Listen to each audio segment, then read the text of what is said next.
We're going to move now from talking about life curve to talking about frailty, which I guess is the other side of the coin from maintaining your function.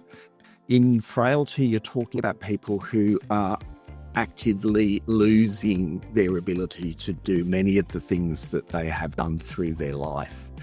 But what if there are ways to actually prevent and reverse frailty?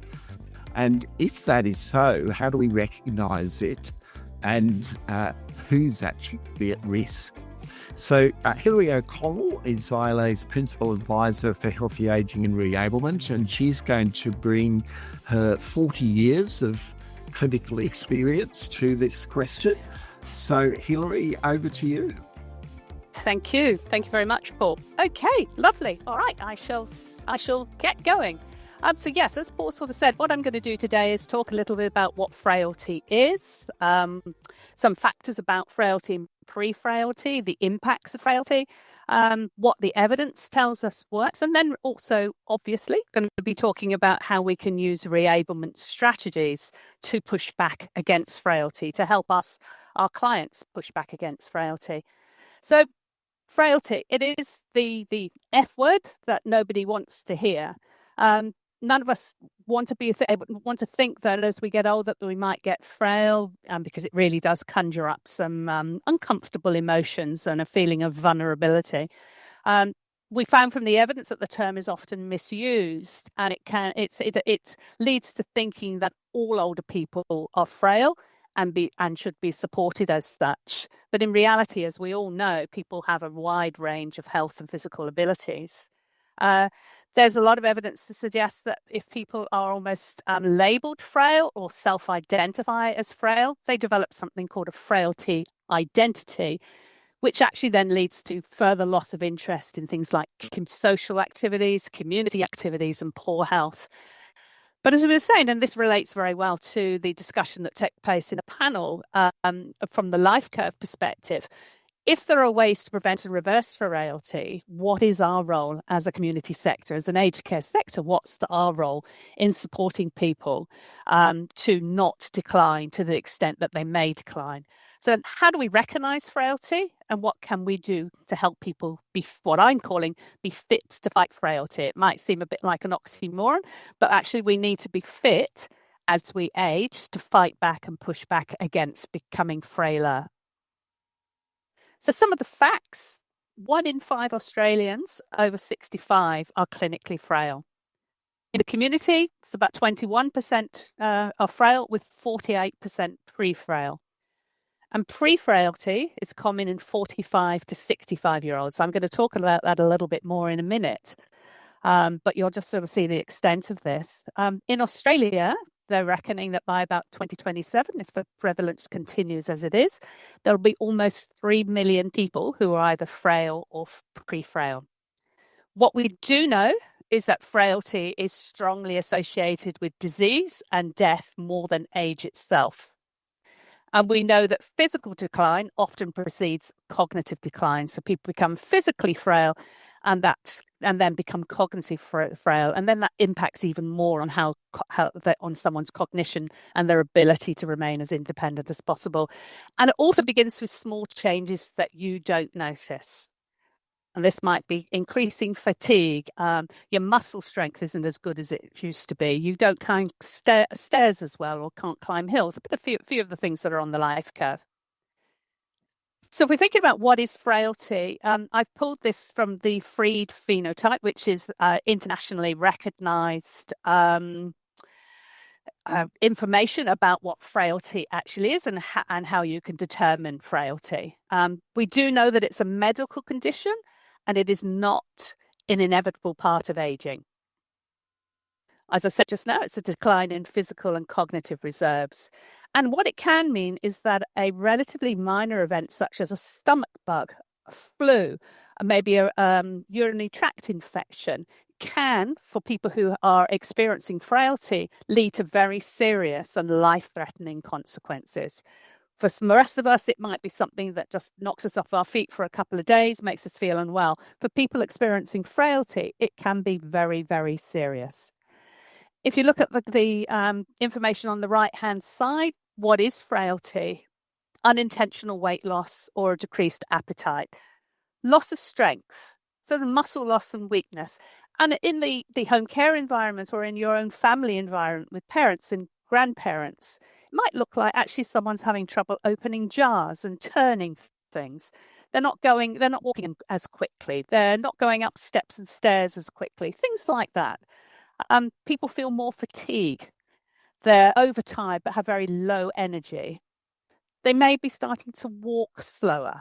Now, I look at it sort of thing that you could look at it from a client perspective, that if you go and see someone and they usually walk and open the door, or you take someone shopping and usually they're able to walk from the car to the shopping centre and maybe do a little bit of a walk around the shopping centre, but that's actually becoming much slower. They're not getting to the door so quickly anymore, or you're having to let yourself in now and things like that. It's starting to show that they're slowing down in their walking speed.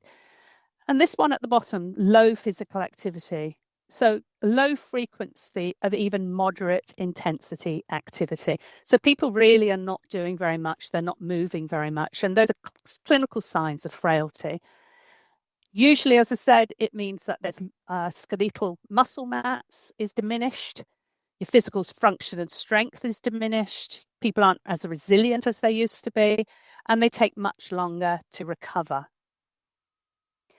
I put in a little link there for a frailty. Every step you take matters, because I think it explains it really well. So people, please do have a look at that one later. What we do know, and this again links back with the life curve, that frailty is common, but it's not inevitable. And the trajectory of frailty is not fixed. We can reverse the effects. It really is not a normal part of aging. And by identifying early, it enables people to stay active, independent, and what we call avoid unnecessary harm. And that might be things that avoids falls. So it's unnecessary harm in that respect. We do know, and I believe we're having some information about ageism later on, that we do know that ageism impacts on whether frailty is understood, identified, and well managed. And it's no longer acceptable to say things like there's nothing much can be done. You're getting older. It's how it is. It's no longer acceptable to do that. We know from a lot of the evidence that a positive attitude towards aging and language that's used and communication about aging makes a big difference and has a very positive effect. Now, for those of you who were perhaps sitting there thinking, oh, well, this frailty business doesn't really apply to me. I'm in my 40s, I'm in my 50s. None of this applies to me. Pre-frailty is prevalent among middle-aged adults, people 40 to 65. And recent studies have shown that this can occur in people as young as 40. So if you're sitting there thinking, well, I'm here for my clients, that's fantastic. But actually think about it for that. You're here for yourself. You're here for your partner. You're here for your family members, your grandparents, your parents. That actually this applies, and we need to know this information and need to know that we can do something about it. So we had in an Australian study that was done that 63% of participants were classified as pre-frail in the ages 40 to 65. We know that remote living Aboriginal people are more likely to become frail. We know that loneliness scores were higher in pre-frail and frail participants, and negative attitudes towards aging are higher in pre-frail participants. And for those of you who didn't know this, muscle atrophy and functional decline accelerate after 50. And if some of you are thinking, oh, no, we really need to maintain our muscle mass. And that's one of the key things, so that we know that frailty starts earlier than we thought it did. But we need to address this in middle age. I'm thinking of the workforce as well, that we have a workforce, we have an aging workforce. We need to stay fit as a workforce to be able to continue to support people as they age. So this isn't just about our clients, this is about us. So do think to yourself, are you at risk? I'm not going to go into this whole list because it's sort of quite confronting, but we do know that most older people tell us that they want to stay in their own home. They want to live as well as possible in their own home. They don't want to fall. They don't want to develop dementia. They don't necessarily want higher levels of care. And yet we know that the impacts of frailty are risk of institutionalization and death. We know there's an increased risk of falls and fractures and an increased likelihood of developing dementia, plus an increased risk of need for higher level care. Now, if we have people who are increasingly needing higher level care, we obviously have to have the capacity to be able to support them as well. And in the current sort of aged care system, people needing higher levels of care, I think, is going to be quite tricky. So we need to be enabling people to stay as fit, as well, as healthy, and as able as possible, because we don't want people to lose quality of life. We don't want people to lose autonomy and dignity. So I think it's absolutely critical that we find ways and use strategies that enable people to stay well and able for as long as possible. So what does the evidence say? These are just some key management strategies, I think, which we can all see as relevant within the home care sector. Physical activity. We know from the evidence that tailored exercise is one of the most important interventions for frailty. It's still one of the most important. We know that nutrition is essential. We need to ensure, are people getting enough calories, enough protein and other nutrients? If you're like some older people that I knew, including my own parents, they seem to live on soup, some cereal, some soup and a jam sandwich. And it's not enough calories, not enough protein and not enough nutrients. We need to make sure that people are, the medications are well managed and they're taking the right medication at the right doses. And as a home support sector, we can support that. We need to look at what are falls prevention interventions. How can we support that, knowing that falls are a major risk for frail older people? We need to help to connect people through social support. And I think cognitive retraining, and it's sort of people say, well, that's someone else's business, cognitive retraining, but it isn't. Through daily activities, we can help stimulate short-term memory and we can improve attention and help people problem solve, even if it's things like, actually, what do you think you want to cook this week?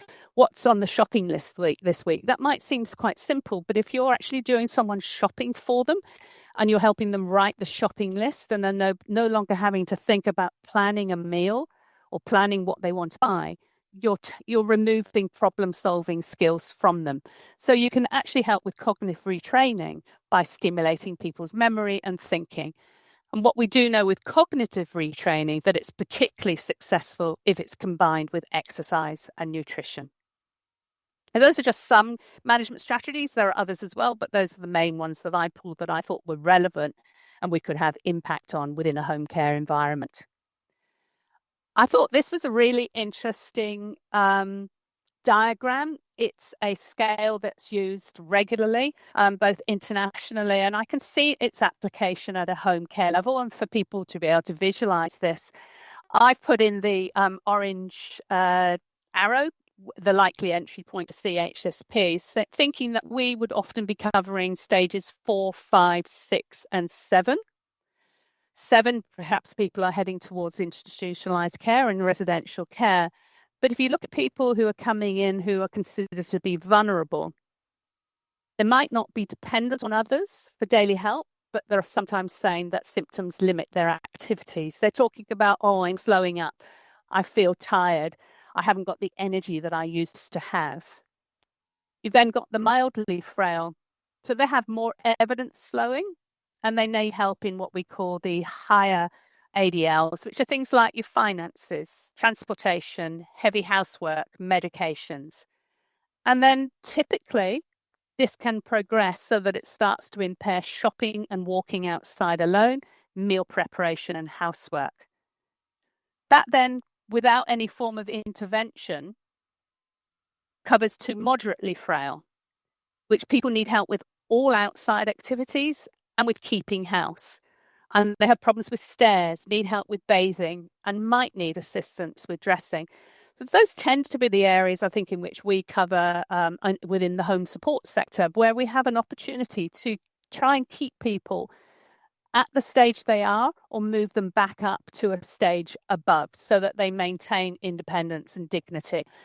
As we sort of said, the severely frail, I think we're unlikely to be working with people at that stage, but We can't be too sure about that, but I would imagine that most people would be in residential care or hospital by that stage. But 4, 5, and 6, those are the areas in which we can have a real impact from a reablement perspective. Right, so we know there's no pill for frailty, but there is wellness and reablement. And those of you who know me well know that I've been going on and on and on about wellness and reablement for probably 22 years. So it's good to still be here. We know that looking at effective interventions to prevent or reverse progression of frailty is critical, and pre-frailty. And older people in certain studies say that they consider it to be a loss of independence and loss of control over their own environment.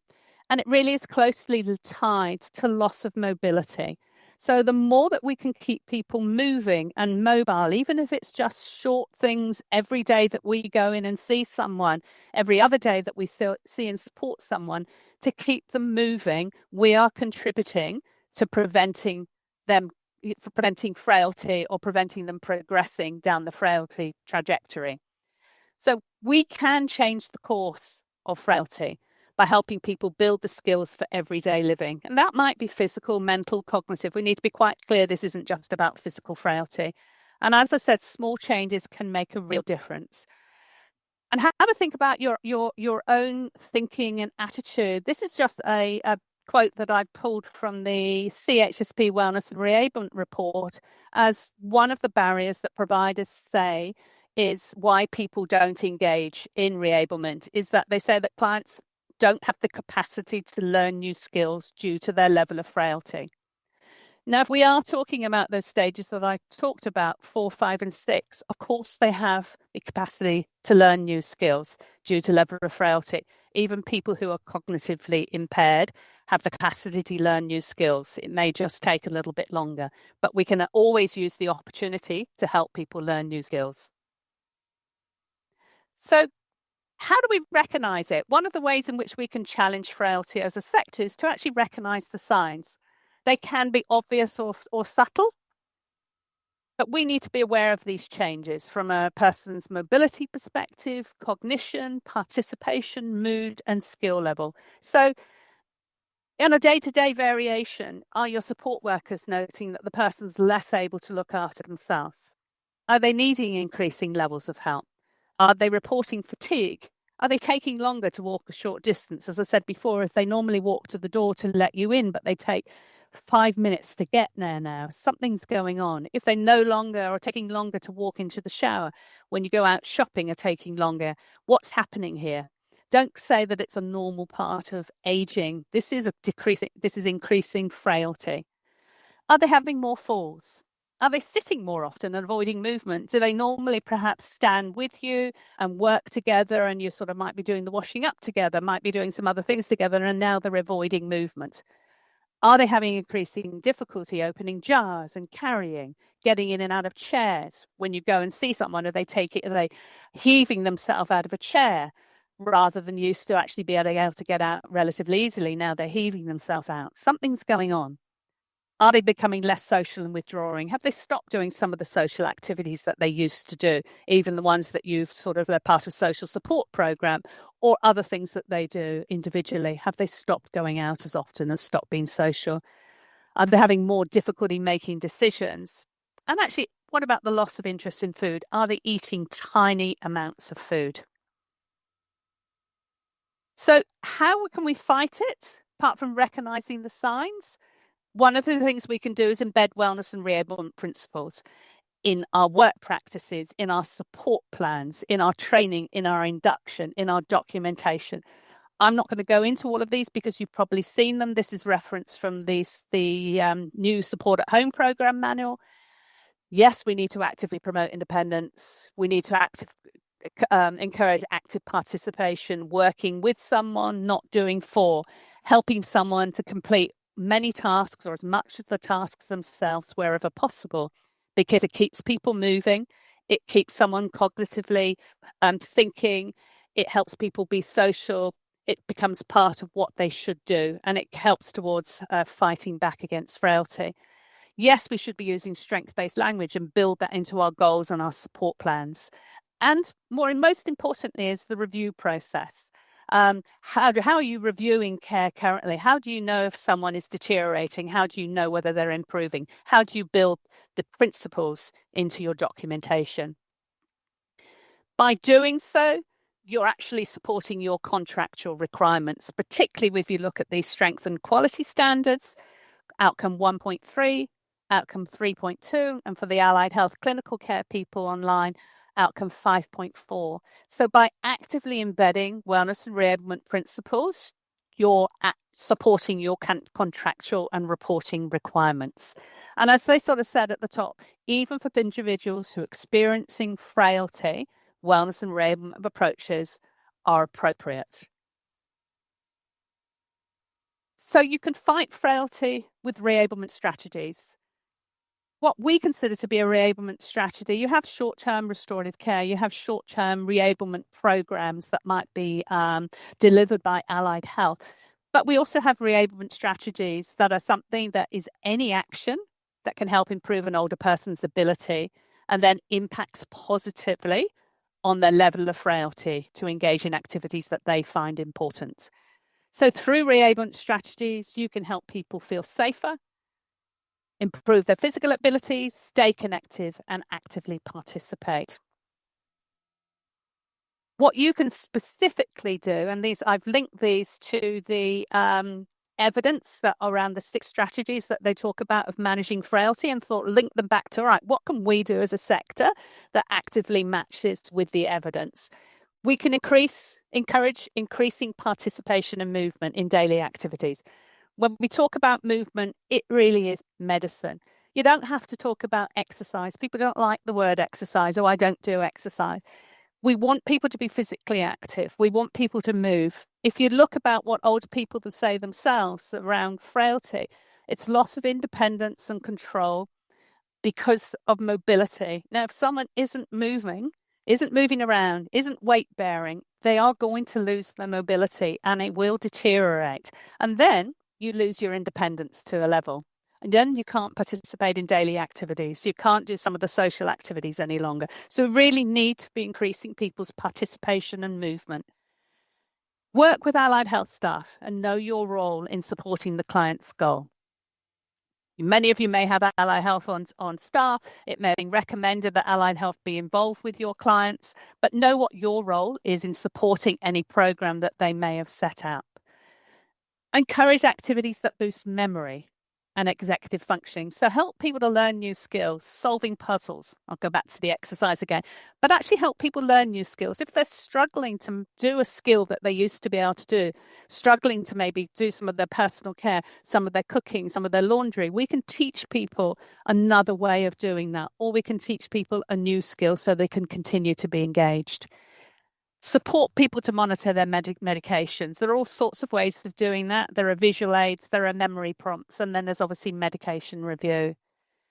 We know we can foster social connections, reintegration. I think it's really important that people get out there, continue to engage in the community, and also get back to the activities that they've always wanted to do. We need to improve and maintain nutrition and hydration. And I think if there's any dietitians out there, you'll be pleased to see this because it often doesn't come up, that we need to support people through supporting healthy eating and that adequate protein is absolutely critical. And we need to be aware of why people fall and what you can do. I'm not going to go into this slide very much because I know that Kirsten and Alison later on are doing a full slide, a full session on the KeepAble reablement strategies, but I wanted to give them a bit of kudos. There are 5 strategies that we recommend which have great health and wellbeing benefits for people. And the 5 are which you can use every day or every time that any of your support staff go in and see people. Build capacity, as I said, improving strength, balance, and fitness through daily activities, such as cooking, cleaning, shopping, having coffee with friends. All of them bring health and well-being benefits. Modify the task. There are different ways of doing an activity or a task, so someone can continue to do some of it or all of it. Even if they're doing some of it with you, it brings health and well-being benefits. We can look at adapting the environment. You might be looking at, all right, how can I pull in an OT and help out with some of this as well? How do you actually then refer on? Where can we use assisted technology? If assisted technology has been recommended, then we need to support people to use their AT. Have you come on board because I'm going on for too long, Paul? I have indeed. Just all right. a Couple of minutes left, I'm for. And then we need to look at providing information and access to healthy aging resources. Help the person learn what they can do to manage their health condition. And I put a link in there to the Live Up site, which might be helpful. So there's more to come on that, and stay tuned. Know when to refer on. Have they seen a geriatrician? Have they had a medication review? Has health professional support been considered? And remember that it's never too late and you're never too old to contract muscles and be physically active. I'm not going to go into the personal message. I think someone can look at it, have a look at it later, but it's really bringing it back to once you stop doing hobbies and tasks, it's a slippery slope. And we all know someone who stops doing things. And I think that's the time to have the conversation with them. So some takeaway thoughts. Frailty is a major issue, leads to poor quality of life, increased risk of institutionalization. It can be prevented and reversed. Acting early is critical. Simple changes do make a difference, such as moving well, eating well, thinking well, connecting well. Once Reablement helps approaches fight frailty, we can push back against it, but also consider your own attitude. What's your future you? What is your risk in this as well? So as I said before, this isn't just about the clients. This is about our workforce, and this is about you as individuals and your family members. And may the force to fight frailty be with you. Thank you. Thanks very much, Hilary. We did get a couple of questions. There was one from Chadia about whether you had a particular frailty screen you recommend. You did have the clinical frailty scale up, but I'm not quite sure that was a screen that Chadia was interested in. I can pop one in the link. I haven't got one that I personally use currently, but I can certainly pop one in the link, which is one of the most common ones. Yes, because there are a few around, and there are different arguments about what's best to use. Yes, so there are a few around. And we also got a question from Kate about a diagnosis of osteoporosis, and she framed her question in the positive, in that there are things you can do that help people who've got a diagnosis of osteoporosis. But she was asking, how can we get people to know what to do in those circumstances, including health professionals like GPs? As regards osteoporosis in particular. And fighting frailty with osteoporosis. Yeah. I think there's an enormous amount of education out there that can be accessed. We've certainly got information on Live Up about osteoporosis and things that we can do. We've working with GPs and primary healthcare agencies, trying to get information about healthy aging and the type of activities, weight-bearing activities that are critical with osteoporosis, diet and nutrition. So there are numerous strategies that help people fight frailty who have osteoporosis, and we certainly have some developed resources available on the Live Up website that can support that. If you're sort of saying how we can get it out there more, I guess one of the ways is through Live Up. I'm not trying to promote Live Up here necessarily, but it is a healthy aging site. It is for people, older people and the general public to be able to access. So it's put in the language of that. So it should be, relatable. But we're also working quite closely with different primary health groups to combine that information with them as well. I don't know if that answers your question, Kate, but I think it does, Hilary. Yes, yes. Thanks very much. So, look, thank you very much, because you gave us a clear idea. Frailty is not necessarily a one-way street. There are things you can do to reverse it, and the Reablement approaches that we're talking about throughout the day will help.